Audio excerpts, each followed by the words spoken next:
So shout out sa ating mga kababayang nagtulong-tulong din para makaalis din minsan yung ibang sasakyan, no? Hello sir. Hello sir. Unsa ning area sir? Unsa ning area dere?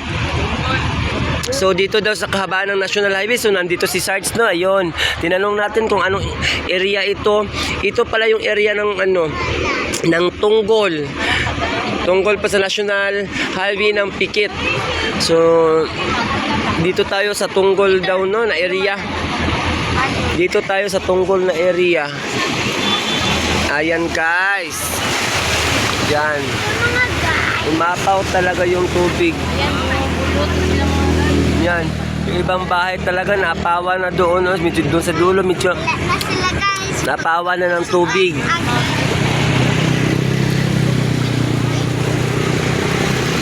Yan. Kawawa naman yung mga kababayan natin dito sa Tunggol, no? Pag ganito talaga, pag hindi po umuulan ngayon dito, pero umapa po talaga yung tubig. Hindi po siya umuulan. Hindi siya umuulan. Yan.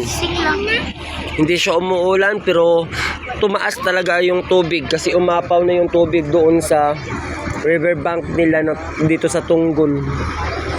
Ayan din guys, tulak-tulak din sila. Kasi hindi na po yung umandar yung sasakyan nila.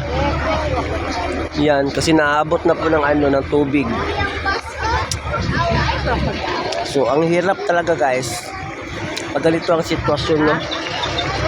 Ang hirap talaga pag ganito ang sitwasyon. Ayan, nangangalahati ang tubig dun sa bahay din nila. Kakawawa naman yung kababayan natin yan dito sa Tunggol. So abangan natin guys kung hanggang saan talaga makaano. Ilang oras na po kami dito nag-antay para makatawid. Ayan guys, so medyo lamang-lamang tayo kasi mataas yung sasakyan natin, no? Kahit papano, dahan-dahan pa rin yung yung takbo ng ating sasakyan. So, abangan nyo guys ang susunod na na video natin doon sa kabila kasi medyo mataas daw doon at hindi daw makatawid yung sasakyan.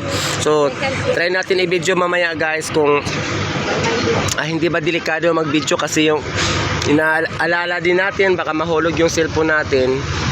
Okay guys, bye-bye muna guys.